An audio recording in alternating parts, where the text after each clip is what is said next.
All right. So I am here today with Bernard Marszalek, and glad to have you here, Bernard. Why don't you start off by telling us a little bit about yourself and your history with worker co-ops? That sounds like a good place to start. Um, so, so I'm originally from Chicago, and my first acquaintance with co-ops were housing co-ops. Not that I was a participant, but in the '60s, there were quite a few in Chicago, as in many places. But my first experience with worker co-ops was in a very small print shop. Friends started. I dropped out of Roosevelt University in the late spring of '68 after a altercation with Stoughton Lind, who was kicked out of the university, and we demonstrated to keep him in. And of course, we were arrested for occupying the school building and charged with felonies and so forth, which were thankfully dropped. But I dropped out of school and went into my friend's print shop to learn a trade, which historically, as many people know, was pretty common amongst political people to have a printing background. I mean, we can just mention Proudhon, but there are many others who are less well known. Um, so anyway, that was my first acquaintance with printing. I learned the trade there. And of course, this was an exciting time for Chicago in '68. We had the Democratic Convention. My friend, who was twice my size, um, and had a motorcycle, had a helmet, and a baseball bat, would go off during the day to Lincoln Park to protect the Yippies, along with other people. And I was in the print shop during the day, printing Yippie literature um, and various other. I mean, we did most of the printing for the Democratic Convention opposition. Um, we had several presses, and I was there alone running these presses. And in the evening, I would try to go out and see what I could cause in terms of mayhem. But basically, that's where I learned my trade. Then I moved to San Francisco in the early '70s, picked up a couple of commercial jobs, which I might expand on later if we talk about ESOPs. Um, and then after about 10 years of working in a couple of commercial print shops, I found myself at Inkworks Press, which was started in 1974 in Berkeley by some Marxists. And it expanded, moved from Oakland to Berkeley. That's when I dropped in by accident, sort of. I mean, I was on my way. I was living in Berkeley at that time.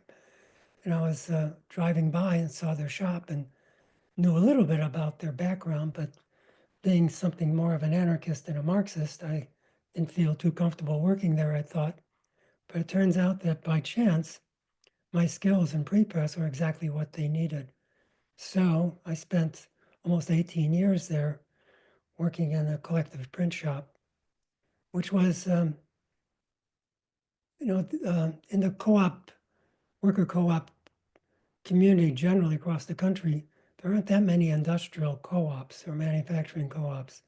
Lots of them are retail or service. And but in the '70s and early '80s, there was a network of print shops across the country. And there was one in Chicago, New York, Massachusetts, Santa Cruz, and then there were smaller shops. I'm gonna just name the bigger shops, smaller shops, who all in Madison, for example, there was one. Um, so our print shop was actually in the range of being, in terms of commercial print shops, a medium-sized print shop. At its height, there were up 25 people working there. Not all of them were members. Some were part-time. Some opted not to become members. Um, but it was a unique situation because it was a worker co-op and also a union affiliated print shop. So we had the best of both worlds, in my view. We had benefits through the union, and we had the security of a worker co-op enterprise and the joys of working in a democratic institution. We're also unusual in the sense that we were placed right in the middle of a very active political scene in the San Francisco Bay Area. So most of our customers were actually nonprofits, some of them well-endowed nonprofits and some marginal. And then, of course, there were a lot of political activists. So we had a sliding scale of commercial work, which was typically commercial pay, then sliding scale down for large nonprofits, smaller ones, and basically just gave printing away to people who couldn't afford it. So it was unusual in two senses that we were, first of all, a manufacturing industrial co-op, had skilled people and therefore had to look for skilled people as members or train them, which we did. And also that we had this political, very political idea behind ourselves in terms of what our function was in the community. So, I mean, so when um, there was a network of similar semi-large co-ops in the San Francisco area, the Cheese Board, of course, most people know, it was about our size at that time in the late 70s, early 80s. Rainbow was probably twice the size. Rainbow Grocery was probably twice the size of Inkworks and Cheese Board. But the three of us were major movers in terms of the co-op community, in terms of having longevity and having experience of working in a collective situation. So we sort of became a source for peer relationships with smaller co-ops or startups. That evolved into a network, which was, most people now probably know us as the network of Bay Area worker co-ops, or No Boss. And I think we were the first national network of co-ops, which included at the time probably up to, I'm guessing now, can I recall exactly the first level of ownership, membership, but it was at least over a dozen. And it quickly grew to up to 20. And then I think currently, or at least in the near past, because I'm not too certain what the membership is now, we had up to about 30 people from San Jose, from Sonoma County, which is about 30 miles north of us, down to San Jose. And so Inkworks, Cheese Board, and Rainbow were the initiators and sort of the basis for No Boss. And it was an interesting development because there were no nonprofits organizing co-ops or doing any kind of co-op development, except a small one on the peninsula that was doing, through the Catholic agencies, doing housework, but very small, just starting, getting off the ground. So we had a relationship with smaller co-ops in the sense of being peer instructors and communicators of attitudes towards development of the co-op, how things work, finances, and so forth. This was really a great time to see the development of what I'll get into later, I want to talk about, which is a co-op culture, a culture of people who are not only in their own co-ops experiencing a new culture amongst themselves. I mean, when people get into a co-op coming from usual top-down boss relationships, they have to relearn how to communicate with people as peers, how to communicate their intentions, how to listen to people. That really takes some time to develop, and it sometimes doesn't actually. Some people just can't take it and just leave. But the good side of it is bringing in people, especially at Inkworks, we had to bring in people who had some experience, but maybe not the level that we needed. I mean, we had $500,000 presses that we had to operate. People had to have years of experience to do that. But they could be trained if they were in a situation where, like a child learning something, if they're happy and pleasurable doing it, they learn quicker. I mean, it's like it's a no-brainer, really. But so we train people, but in the training was also not only a skill, but also the development of how to work in a peer relationship, how to work with others. And so people would come in and and be sort of hesitant to say anything or do anything and be somewhat nervous, we always bonded with a new person. So a new person coming in would have a mentor, and that person would sort of guide them through the operation of the collective, uh, encourage them to speak out when they had something to say. And over a period of 6 months during the trial period, a probationary period, they would begin to actually adopt the culture that we were trying to cultivate. It was a marvelous thing to see. Um, and I think, this is common to all co-ops, even very small ones. They have to develop a different kind of relationship than they've had in previous jobs. And it takes a bit of learning. So that's some of my background. Yeah, the point about culture, the co-op culture, and just taking some time to sink in for people and learning all those skills is one that comes up a lot with people with experienced worker owners. It's always a big one to focus on, and it's important, I think, to say over and over again, because a lot of people, when they get excited about worker co-ops initially, if they haven't had much co-op experience, don't necessarily credit that fact that those skills are going to take time to develop. Um, Right. yeah. So I probably should have started by mentioning you have a new book out, correct? Is it Yes. is it re is I'm it so, ready for purchase yet? It's a yes, I'm so stupid. I don't even have the book in front of me to show you. Jives I'm and not much Joy. of a commercial, but it's called Jobs, Jives, or and Joy. Jobs, Jive, and Joy. It's an argument for the Utopian Spirit, and it's published by my press, Zatangi Press, which is kind of a cloud endeavor. It has really little concrete reality, to be frank. And C.H. Kerr, and Kerr Company, of course, has a long history of publishing political documents of one sort or another. In fact, Charles H. Kerr, the founder of the company, was the translator of Marx's Capital at the turn of the century. And I believe the warehouse in Chicago still has some of the original bound volumes. I shouldn't say that for sure because I'm not that certain, but I know when I left in the 70s, the warehouse still had some of the earliest bound literature, small books of pocket-sized books, but hardbound. For example, like Paul Lafarge's Right to be Lazy, which I uh, published the essays of Lafarge about 10 years, 11 years ago. Um, yeah, so I have that printing background and also the publishing background with Kerr. So Kerr distributes to AK Press, so people can find my book at AK Press.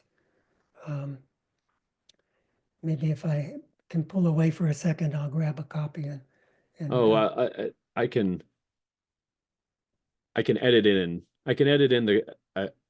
the cover next to you while you're oh, talking about it if you'd like. oh, If you want to okay, grab the that'd book, be you can. super. But Yeah, thanks, um, Josh. yeah, we can. It's the magic of editing. We can make that happen. Um, We so need yeah, some more it- it- live. so tell us a little bit more about the book, Jobs, Jive, and Joy. Yeah, But yeah. The reason I brought up the culture of worker co-ops is because before the pandemic is how I sort of define my life these days. In the fall of 2019, I began reading about my mother's workplace, which in Chicago was the Hawthorn Works as part of the Bell system. I'll take a second or two to explain this because it's people out, this is like historic note that many people will have some appreciation of with maybe their grandparents and old telephones, but certainly not anything current that makes sense. So the Bell system was the overlay, a huge monopoly that controlled the entire telephone system in the country. It was divided up into three parts. It was a research section, which still exists, the Bell Labs. It had the phone system, which was all the operators who made the connections between individual phones and the phone you were trying to reach, which had to be done manually by operators. Maybe people have seen pictures of switchboards from years ago. Well, there were 100,000 operators doing that across the country. It's a huge workforce. And then the manufacturing section of the Bell system was Western Electric and was based mainly in Chicago and some in New York. But the section in Chicago was divided up into numerous small workplaces near the Loop or downtown section of Chicago. Around the turn of the century, they realized that this was nuts. They needed to expand into one large place and consolidated these small workplaces. It make no sense to do this today, and it made no sense back then either. But since they were a monopoly and they had tons of money, they bought 300 acres just outside the city limits. That's important because they didn't want to be part of city constrictions in terms of employment or in manufacturing and so forth. So they're out in the farmland just west of the city limits in a town called Hawthorn. Hawthorn didn't exist very long. It became Cicero, Illinois. And people may know Cicero as the home of Al Capone. Of course, he was living there because he also wanted to live outside the Chicago limits for reasons that are obvious. So the Hawthorn Works developed as a huge institution. I think the only equivalent today would be Google because it was 300 acres, huge number of buildings, some of the largest factory buildings ever built with sprinkler systems in it, first time that ever happened. Huge windows for daylight to bring in much natural light as possible. And but also they had what was important and what I picked up from my mother was that they had huge fields. They had 3 baseball fields, tennis courts. They built a huge gym for the workers. The whole enterprise was, in fact, a way in which they would provide after work time leisure for the workers there. Why'd they do that? The reason was, of course, the only workers at the Hawthorn Works, they were in unions, were the skilled workers that were transferred from those small factories in Chicago out to the Hawthorn Works new plant. But they didn't want the women, who were the majority of the workers in the factory, doing what today would be considered the minutia work of putting an iPhone together. They were doing that in terms of wrapping coils, copper coils for the innards of phones, the electronic equipment for the switchboards and so forth. It was drudgery work and would be rife for union organizing if the company didn't, in fact, offer a lot of allegiance to their employees in terms of several levels of allegiance. One was that they were doing necessary work. They were actually putting together a communication system across the entire country, which, like Google, would be, be how can I say, a motive to actually bond with the company. You were doing useful work. You were doing something that was a benefit to many people. So that was one element of the capture of the employees. The other was then create, since they held this land, after work activities. Sports became, of course, the first thing that fell into place. And I should say that lots of company towns at that time, like Hershey, Pennsylvania, for example, had land to provide baseball fields, maybe football, something. That kind of stuff was per common. It wasn't unusual. Yeah. I mean, it We was had the same before. thing in Butte. Yeah, the Copper Kings had Columbia Gardens, like this nice place to go, enjoy with your family on your Sunday off. Right, right. This was per common because, well, leisure wasn't commercialized. There was no leisure except what people could put together themselves.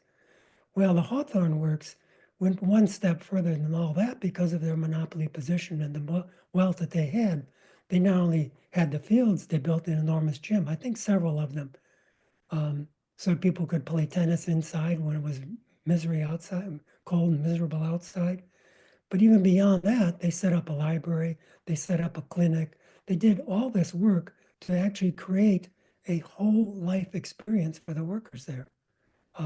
And this was significant because for the women that worked there, many of them teenagers, um, there was no other social life but the social life that was provided by the company. My mother still had friends after she quit and was, raised a family, who were friends from that period of time that she worked at the Hawthorn Works.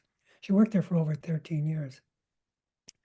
Um, I heard about this through her in brief, but I never really talked to her much about the details because her main connection with the after work like activity was in one adjunct to the library and the workshops and the classes they had, which was called the Hello Charlie Club.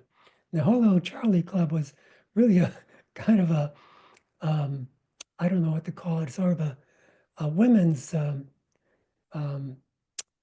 uh, like almost like a sorority of sorts in the sense that it was basically just for women, um, and its renown was to have activities that would cultivate a certain feminine um, activity.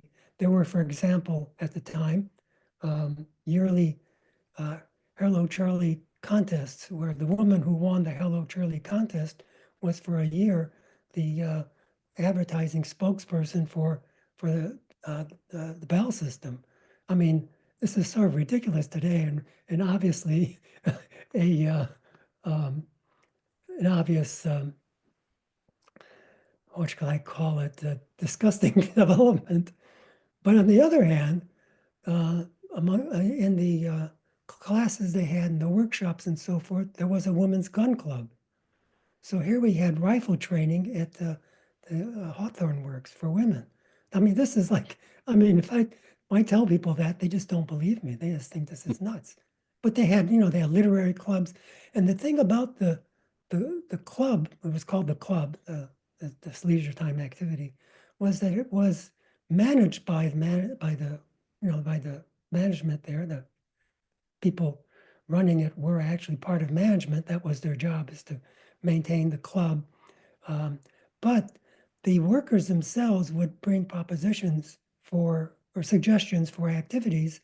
And I don't know of any that were really, I mean, there must have been some that were um, decided that was just off the range of activities that would be possible. I mean, maybe there was a women's gun club, but maybe there wasn't a target practicing gun for men. I don't know. Maybe pistols weren't allowed, but rifles were. I have no idea. But from my research, I couldn't find anything that was um, out of the scope. So obviously there were classes, workshops in job training and that sort of stuff. But there were book clubs, there were there were music clubs. In fact, there's I think this is hard to believe, but you have to understand that the height of the Hawthorn Works, there were 40,000 people working there. I mean, that's a whole major city working in Yeah. one location. Um, so with all that workforce, it's not beyond reason to imagine that they had three marching bands. Three marching bands. They had people who uh, were either trained to be musicians or had some musical background before they began working there and developed it further. I mean, this is like it's pretty incredible when you think about how this functioned. My point was that when I began getting into it more deeply, I realized that what was developing here was a nascent worker culture. It was organized by the workers um, to a great degree, but managed by, of course, the company and financed by the company. But it was really a way in which the workers could develop their aspects of their lives free from the commercialization that preceded this development in the late 30s with movies, for example, dance hall setting being set up. I mean, all this stuff could be handled through people you knew at work. And who you worked with daily. And so anyway, I realized that there's these two cultures have some relationship to the larger issue I've seen in the last, well, over 30 years of my life, from the first beginnings of Earth Day and so forth. I mean, living out here in California, where we are susceptible to earthquakes, to fires, to tsunamis, to um, tremendous rainstorms. I mean, you name it, we're on the edge here of catastrophe every day. And it's very, I mean, I don't know how people in today recognize climate change, for example, because it's now affecting the whole country in very serious ways.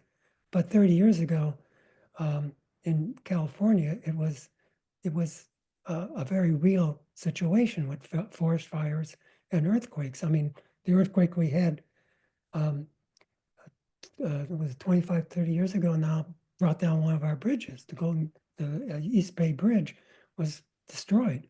I mean, people had to take ferries to get into San Francisco. So this was all very real for us. Unfortunately, there was also California, so especially Southern California, is an oil field.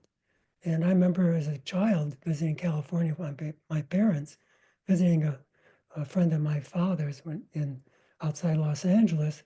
I looked out their kitchen window and there was a pump, not 2 blocks away from the window I was looking out, pumping oil. I had no idea what this was. I asked my father. He said, "Oh, they're pumping oil." They're pumping oil? I mean, I thought this was something that happened either in foreign countries or maybe in Texas, but not not where people lived. Um, anyway, so my fear of climate change was coupled with what I next recognized was resource depletion, and now what is called the polycrisis. And I don't see how we're going to survive without developing a new culture. And I think that culture that has been developed amongst the worker co-ops and what I saw developing amongst the leisure time activities in Chicago are glimpses of what a new culture could look like. And that's why I'm interested in how the worker co-ops can actually have a great influence in terms of where we go in developing that culture and what's necessary.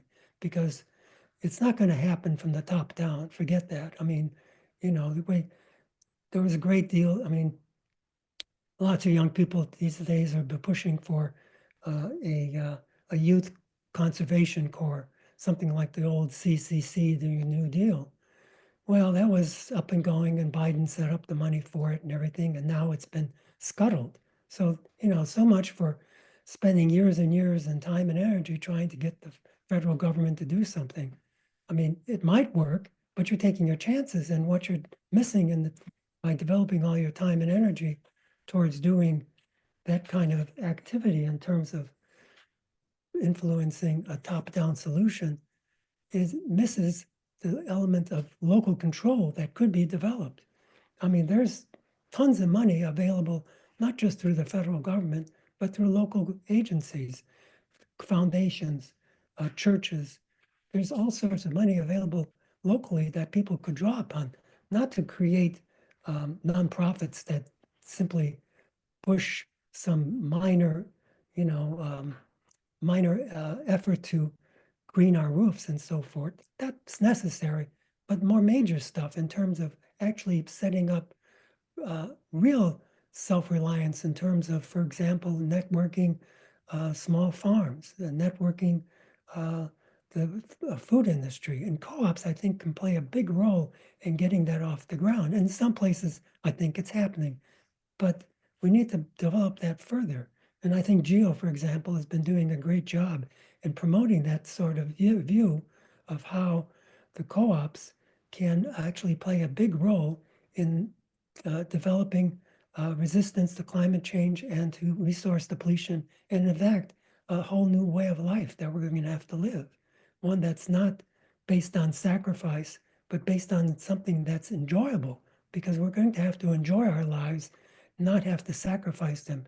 If we're going to ask people to sacrifice to create a livable world, it's not going to work. You have to develop some way in which people see some benefit in a change, and that benefit is going to have to be something that satisfies something that has been denied to people, which is control over their lives and some sense of being responsible for developing a future. It's not going to happen by asking some nonprofit to, provide electric stoves or EV, e-scooters, as we see here in Berkeley, which are just devastating the pedestrian sidewalks. This is not a solution. So that's, well, I'm ranting here sort of now. I Oh, should well, it's probably. you're talking about, I think, what Jessica Gordon Nimhard, one of our members and, well-known co-op author in the US here, she likes to refer to as the cooperative commonwealth as kind of Yeah, like our our goal. And yeah, well, uh the just for the sake of like the topical nature of it, I've some of us, myself included, have been for a long time warning about getting too involved with especially the federal government, but just kind of governmental agencies in general. And for a couple of reasons. One, because budgets can go away very quickly when you have a change of yes, who's in power, what parties in power, and that can be a thing. And as we're seeing in like Argentina now, and might and we could have it here in the U.S. as well, when you connect your co-op movement, whatever you're doing, your project, your thing, to a particular political party, you put a yes, target on your back for the other political party. yes, Right. And now, and of course, the politicians who are on quote unquote your side cannot necessarily be trusted to back anybody up, right? To be there when you need them.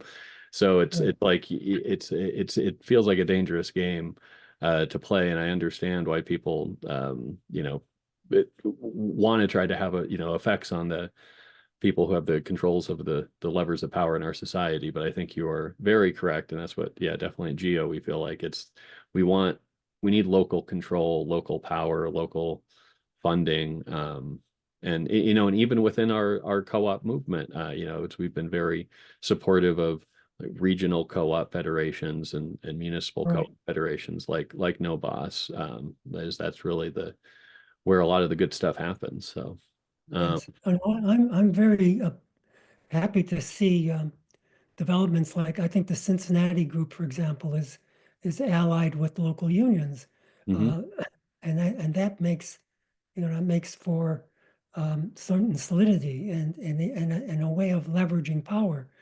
So I'm not opposed to people finding those connections. It's just how much you devote your time and energy towards it, and how much, in fact, foundations and grantees play a role in steering people in that direction. And you don't. So, for example, my okay, I'll go off into another rant here. Um, I believe that co-ops have, and you can see this with Inkworks, for example, and other co-ops. It's a very obvious. There's the pragmatic side of the co-op, and then there's the visionary side of the co-op, and they're both there. But if you emphasize simply the pragmatic side and lose sight of the visionary project, you lose sight of what is actually motivating lots of people to be attracted to what you're doing. I mean, we lack vision in this society. Why is Bernie, for example, pulling out thousands of people at an event today? It's not because I mean, it's not simply because he's um, fighting Musk or Trump, which are losing battle anyway. You can't fight these personalities. You have to fight the system. He's doing that, but also he's providing something of a vision. I mean, it might be not one that I particularly care for. I mean, I don't think we can go back to the New Deal of FDR, for example. So talking about a new Green Deal didn't never rub me the right way. Um, but there's aspects of what co-ops have done in the past that preceded um, the New Deal and flowed afterward. I bring those up in my book. The one that preceded the New Deal was the unemployed consuls that existed in this country during the Depression. Mhm. The one in California that I highlight was that was based in San Francisco, but also in Los Angeles, um, was a total self-help organization. They organized uh, uh, trucks to bring farm produce into the cities to feed people. They went out to farms to help farm them, help to cultivate, help to raise the crops and then to harvest the crops. Help people rebuild their houses or build new housing, not new housing, but refurbish housing for people who needed housing. They did all sorts of stuff before the New Deal came along. In fact, there was even a socialist campaign in California based on these uh, unemployed consuls. And then preceding coming after the New Deal and the Conservation Corps, which did an enormous amount of work in forest preservation and so forth, as everyone knows. I mean, all across the country, you can see evidence of the New Deal's conservation work today. Um, but coming after that, in the 70s, were the Hodads, starting up in Oregon first and then going throughout the Western states. I I think live at their right height. next to an old Hodad, by the way. I got a Hodad Yeah, neighbor. right. Yeah. So that's a history that's to some extent available on the internet. I mean, that's where I found tons of information about the Hodads. And it's still, yes, as you said, there's still some old timers around who can talk about it. And but the Hodads were a perfect sort of um, situation we need today. These people were contracted with the federal government to reforest the depleted forests. Um, and I think at the height, there were 300 Hodad members and 13 different organizations, all run as uh, uh, as worker co-ops. So they didn't call themselves, I don't think they called themselves worker co-ops.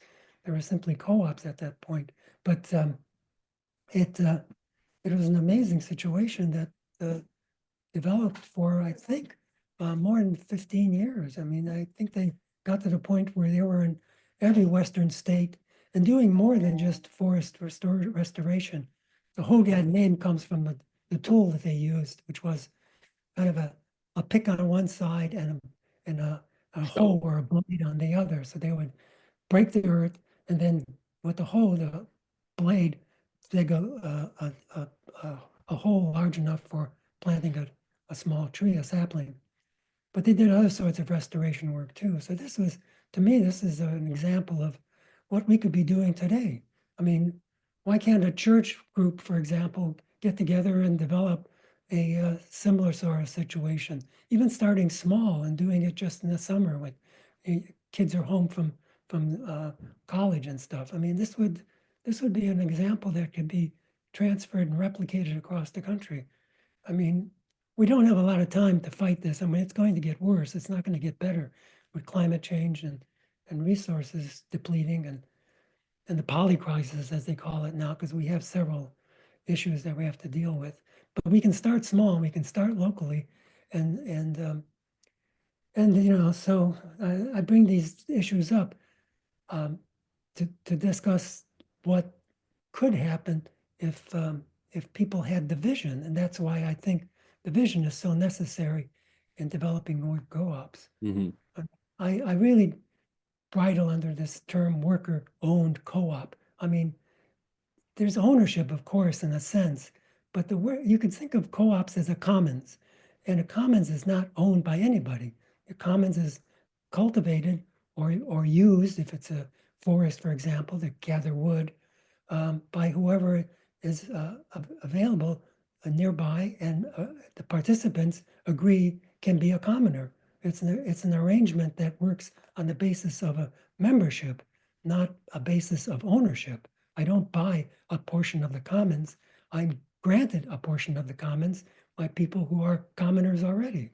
So it makes sense to think of co-ops as a commons. And if it's a commons, then the ownership part of it is there for sure in the sense, but not in the basic legal sense of owning your job. I mean, you don't sell your job to somebody else.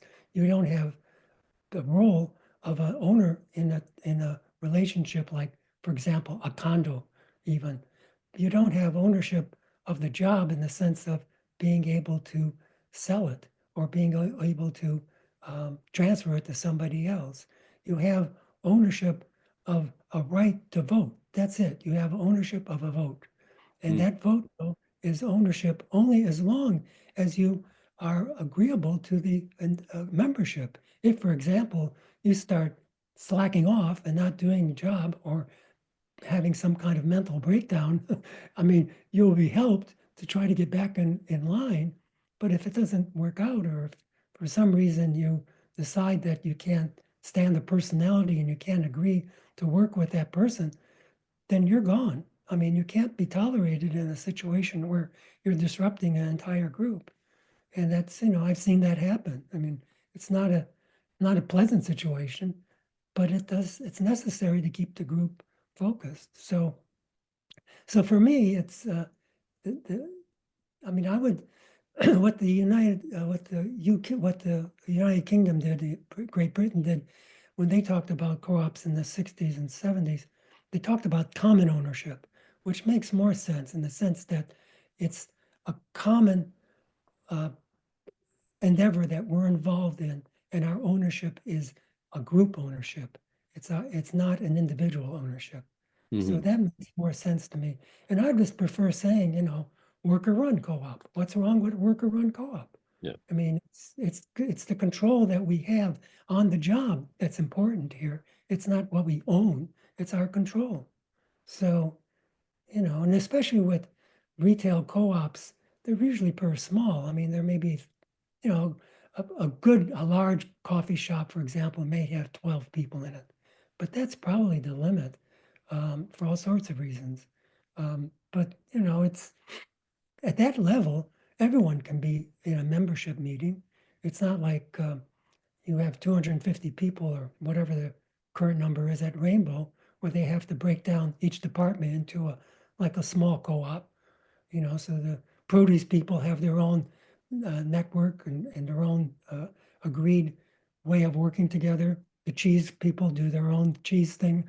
And then those various different departments come together for group meetings. And there are all member meetings too, but basically the place is run in a balkanized way. People are divided up into certain sections, which is what you want. And that's how the culture works too, because if it's 250 people working uh, anonymously as one big group, and then there's a hierarchy of managers for that. I mean, that just sort of breaks down the whole idea of what the culture is about, how much control you actually have. I mean, so that's a smart way of developing, and that's to me the whole crux of what the visionary element is. That's why I talk about the utopian spirit, because I think it's too easy today to just fall into nihilism and a dystopia. It's almost it's self-defeating in many ways. It's almost what the system wants, just give up. Just, let's the latest thing here is shipping routes in the Arctic North.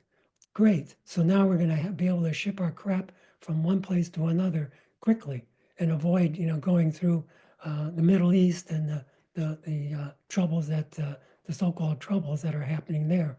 I mean, give me a break. We should be working on preserving the Arctic, not uh, celebrating its destruction by sending ships through it so that we can get our junk from one place to another. This is so screwy. I mean, we live in a bizarre culture. We live at a time that makes no sense at all to me. Yeah, I mean, and I think for me, it's important for us, people like us in our movement, to kind of keep that utopian spirit and the cooperative spirit alive and going, even when things look dark. As because when things do collapse, which I think inevitably our economic system is unsustainable and things that cannot go on forever will stop eventually. Um, and we're already seeing, breakdowns with all of the, the fires in LA and the hurricanes in North Carolina and whatnot. Um, but there's this kind of, this the silver lining to the disasters, which is it often brings out more of the cooperative, solidaristic spirit in Yes, people. And we had yes, a great example of this recently. A couple of our members were talking to people at Firestone Books, which is an anarchist worker co-op bookstore in Asheville. And after their big floods, yes, that bookstore became like the community hub for organizing right, and distributing. right. And while this didn't make it into the article, one of our members who was talking to the people there said, yeah, they said their neighbors were, kind of conservative leaning, pretty skeptical, would never come in an anarchist bookshop. Yes, But exactly. once the disaster happened, all of a sudden everybody's friends now. And, and they came over and they're like, oh, okay, no, you guys are cool and you're doing, like good stuff. And so it's like already being there and having that culture ready to go, I guess, for other people to like be able to adopt, having at least some of us who have that kind of the idea Exactly. down. And then when the disaster hits, it can actually be, I mean, I don't want to say beneficial, but drive a lot more people over to our side. I think it's where people naturally end up anyway, right? You have to have the opportunity to do that. I mean, mutual aid bring people together spontaneously because they see a need, and that can develop into a ongoing organization or at least ongoing connections with people. But we can't wait for, that to happen. We have to be prepared for it. So, we can't wait for a disaster and hope that people come together. I mean, this happened in Los Angeles in the fire. I mean, there were a couple of food dispensing places that became the networks for neighbors to just gravitate towards developing a mutual aid on a larger scale. I mean, huge trucks were being delivering food because there were number of people who had the money to support delivery of, you know, huge 18 wheelers pulling up to this small food distribution place with crates of food. But that we can't wait for that. That we have to be prepared for it. That's my point here. Oh yeah, no, I guess that's also my point is like, when you're, it's the being, prepared for because the disasters are going to just keep coming. But Yeah. I wanted to give you a chance. You mentioned earlier that you wanted to say something about co-ops and ESOPs, and I just wanted to give you a chance before we wrap up here to get off your mind, off your chest, whatever you have on about co-ops and ESOPs, It's my because ESOP wrap, yes. yeah. Um, it's okay. I worked at a small commercial print shop. Well, it's not small. It was I think there were 12 of us working there in Palo Alto, and there were four owners of the shop.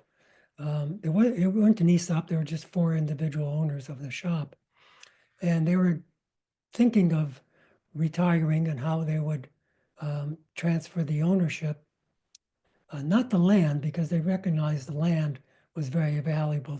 I'm talking the late 70s, early 80s in Silicon Valley. And the print shop was actually thriving because it was printing for these new Silicon Valley companies. And I decided, along with three other people there who were about the same age, at least 20 years younger than the owners, to think about forming a similar sort of buyout of the four owners. And so I investigated this local. Oakland had a Democrat. I think it still exists. A Democratic ESOP organization. By Democratic ESOP, they meant that they were changing. They were in the bylaws setting up an ESOP where everyone in the company had uh, a vested interest in the in the ESOP. It wasn't simply a matter of buying in piece by piece over a period of time or whatever. ESOPs are, in case people don't know, I'm not going to go into it in detail, but basically, they're a situation where a outside party organizes and runs the financial aspects of the ESOP so that it benefits the current owners and as they slowly divest themselves of the ownership of the company to the workers that were there. But it's basically one step removed from direct control of the workplace by the workers. The ESOP, the secondary aspect of it controls, as the people who control the finances control where the shop is going. So decisions made have to pass through this board of financial overseers. In a small ESOP, that can actually sort of be bypassed in a way. And that's what the group in Oakland was promoting, was these smaller ESOPs. To join an ESOP, first of all, creates a cause. It's almost impossible for a small enterprise to do this because it would take the salary of one of the participants to keep the ESOP going yearly. And that's a stretch for a small 5, 6, 7 person group. The experience I had later with an ESOP. So anyway, the thing with the ESOP didn't work out because we were too small. 4 of us could not support an ESOP, so it didn't work out. Meantime, I just quit and moved on to another shop closer to my home, and was there that it was in Berkeley that I found Inkworks. But when I was visiting other shops, well, let me skip that.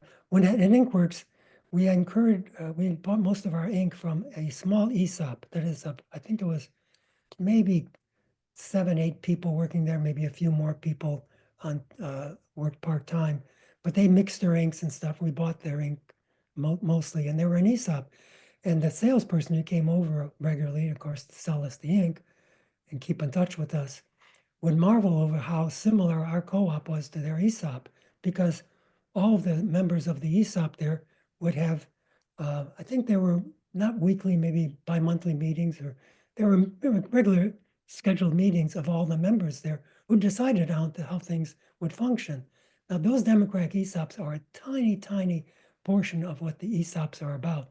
Most of the ESOPs that really control the whole operation are much larger, because that's the way you may have 300 people. It's very difficult for a co-op to even begin to organize something like that. It would, it takes the building of co-op culture to actually get to the point where something like that could happen. Though it does. I mean, Rainbow is almost over 200 people, and the group in New York, the home healthcare group, is over 1,000. I mean, it can't happen. And there are other industrial co-ops, the people in Madison doing laser work, or I forgot exactly what they're doing, but it's an industrial co-op. They could organize another industrial co-op like them and give advice, but it's not the easiest thing to do. The easiest thing to build is smaller co-ops, and they're necessary. So let's build them. Like you said, that bookshop in Asheville was a case in point of where a small co-op can actually have a magnificent effect. So, but ESOPs were originally began calling themselves employer ownership, and that's misleading.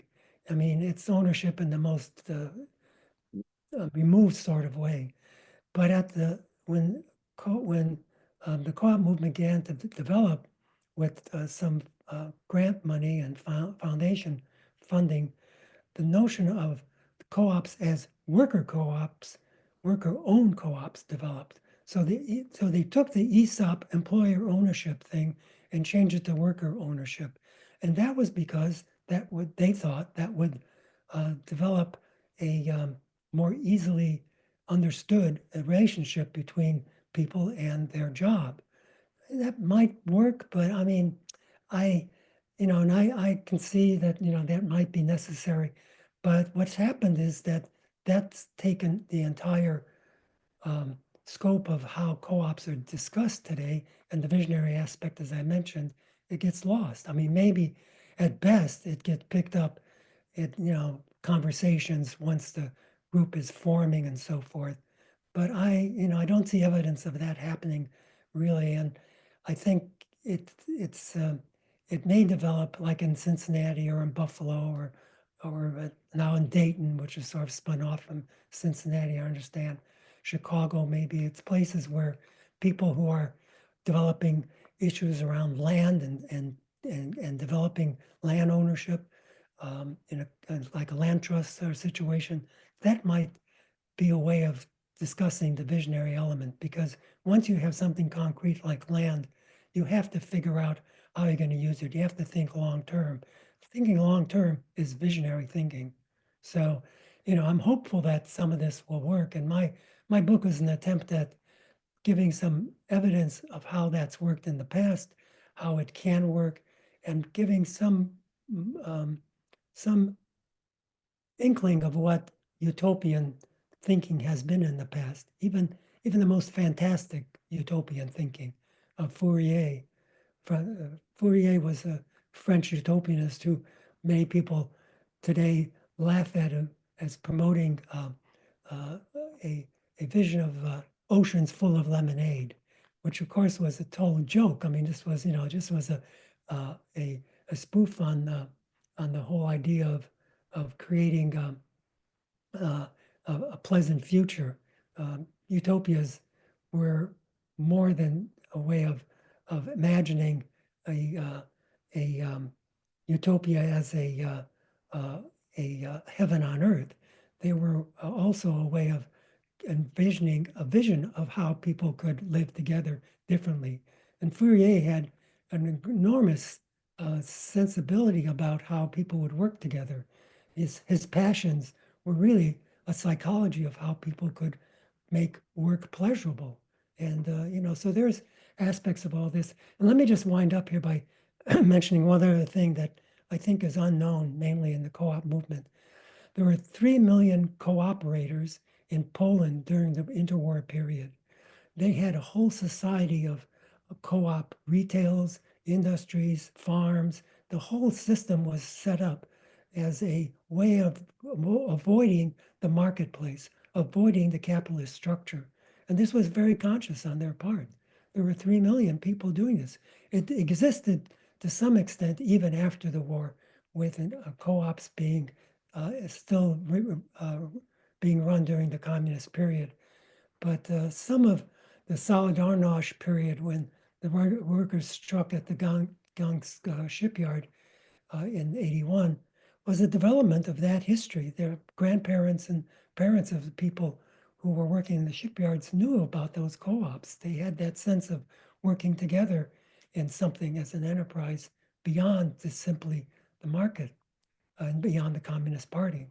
So I wanted to bring that up because too often Mondragon is considered the uh, the heaven on earth for co-ops, and I think it's there are some very major pluses with Mondragon, and especially the way people working there see themselves more as peers in their everyday lives, like in the town. But we have to think also of places that were actually even grander than Mondragon, even if they didn't last. But they did last for over 10 years in Poland. Mm. Yeah, and I mean another one of those places is in Venezuela, the Seco Sasola Yeah, cooperative group. That has been so impressive to me reading about that and reading the accounts from the people involved with that. When talk about a very different culture, when you can have membership meetings with 200 people and yeah, and no agenda, and yet you make a decision and things get done. And it sounds completely impossible to us, but and they're very clear, about that's what they're doing. It's not just about a different ownership structure. It's creating new ways to be together, to live together. yeah, yeah, yeah. Yeah. There's, well, if people want to read more about this, they should read about the Spanish Civil War and how thousands of people organized their defense. So, it's as you said, when crises happen, people's better nature comes in. Yeah. And the point is, as we said, we can't wait for the crisis. We're in the middle of it right now. We have to respond in ways that make sense. And I think co-ops are that mini utopia that we have in our presence and need to support. And I'm doing my part to try to make that more possible for people, and to discount the dystopias that seem prevalent and think about what's possible and what people are actually doing today to make a better life for everyone. And Great. what you're doing in terms of what you're promoting. So kudos to you. I think Well, your work is really wonderful. yeah, yeah, thanks, Bernard. And yeah, thanks for taking the time to talk to us. The book is Jobs, Jive, and Joy, out available from AK Press. Link will be in the description.